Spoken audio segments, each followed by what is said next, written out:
La Convention d'Abidjan est un accord cadre entre les parties contractantes qui a trait à la protection et à la gestion des zones côtières et du milieu marin. Elle énumère les sources de pollution qui doivent être maîtrisées: pollution par navire, pollution due aux opérations d'immersion, pollution résultant d'activités liées à l'exploration et à l'exploitation du fond de la mer et pollution d'origine atmosphérique et transatmosphérique. Elle définit également les aspects de la gestion de l'environnement qui appellent des efforts de coopération: érosion côtière, zones spécialement protégées, lutte contre la pollution en cas de situation critique et évaluation de l'impact sur l'environnement. La Convention d'Abidjan comporte également des articles sur la coopération scientifique et technique, la responsabilité et la réparation des dommages. Les participants à cette 10e conférence examineront entre autres documents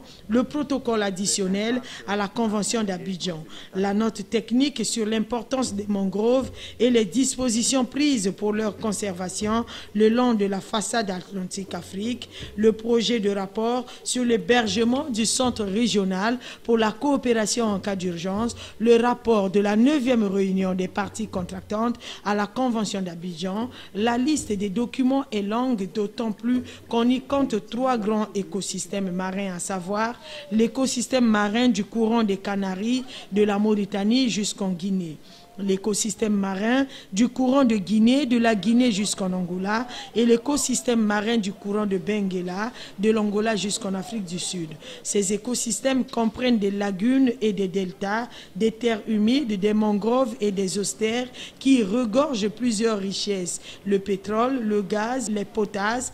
et toute la biodiversité que ces écosystèmes regorgent. Les parties contractantes à la Convention d'Abidjan prennent toutes les mesures appropriées pour prévenir, réduire, combattre et maîtriser la pollution dans la zone d'application de la Convention pour assurer une gestion durable et rationnelle des ressources naturelles. Elle se déroulera en 2 phases. La première phase des experts du 13 au 14 novembre 2012, suivie d'un atelier sur les mécanismes de financement innovants des activités de lutte contre la pollution marine et côtière, ainsi que le braconnage maritime, et la deuxième phase des ministres en charge du développement durable et de l'environnement des États membres du 15 au 16 novembre. La cérémonie d'ouverture de la réunion des experts sera présidée par le ministre congolais de l'économie forestière et du développement durable, Henri Zombo, tandis que la phase ministérielle sera placée sous le patronage du ministre d'État, directeur de cabinet du président de la République,